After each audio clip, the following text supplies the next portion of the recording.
From Elon Musk to Peter Thiel and many others whose stories have never been told, hear about the scrappy online payment startup that faced fierce competition and internal strife on its journey to becoming one of the world's foremost companies. Award-winning author Soni brings this intensely magnetic chronicle to life with unprecedented access to thousands of pages of internal material and hundreds of interviews.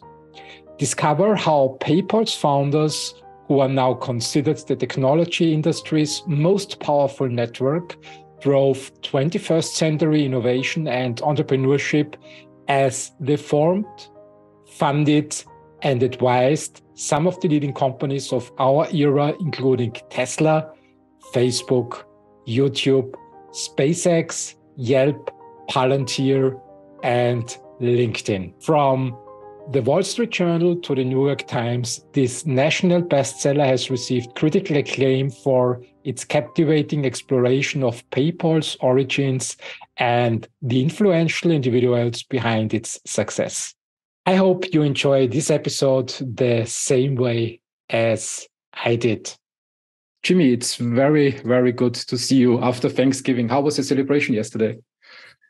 It was good. A lot of food, too much food, which is good. It's like the one day a year you're allowed to do that. And then, just time with family and friends. It was nice. It was really nice. It's funny that it's like, I think it's a uniquely American holiday, right? And so you have this situation where like you might not always be in sync with other people who are around the world, but it's nice.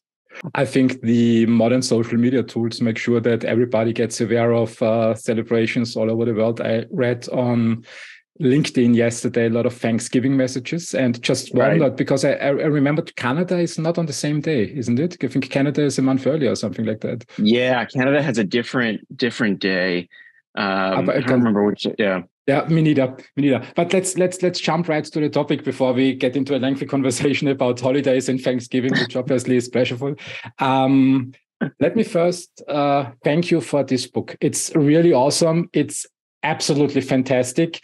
I had only one severe problem with the book. So let's tackle that first. Yeah.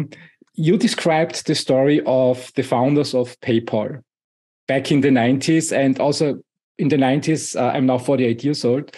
In the 90s, I did research in exactly this area, internet, how the internet will transform business. And back then, it was really difficult to get information, to get access to people.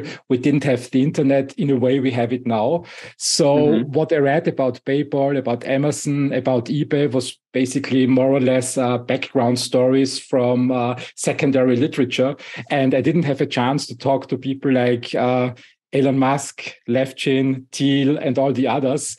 And the only problem I had with reading that book, it was walking down memory lane for me. So it really slows down the process, because I said, I read about it. I got to my notes from back then and checked it back. And then I read your notes section, which is really awesome. So unfortunately, I couldn't finish the book. I'm at page 155 because it was really for me a slow reading process. Right.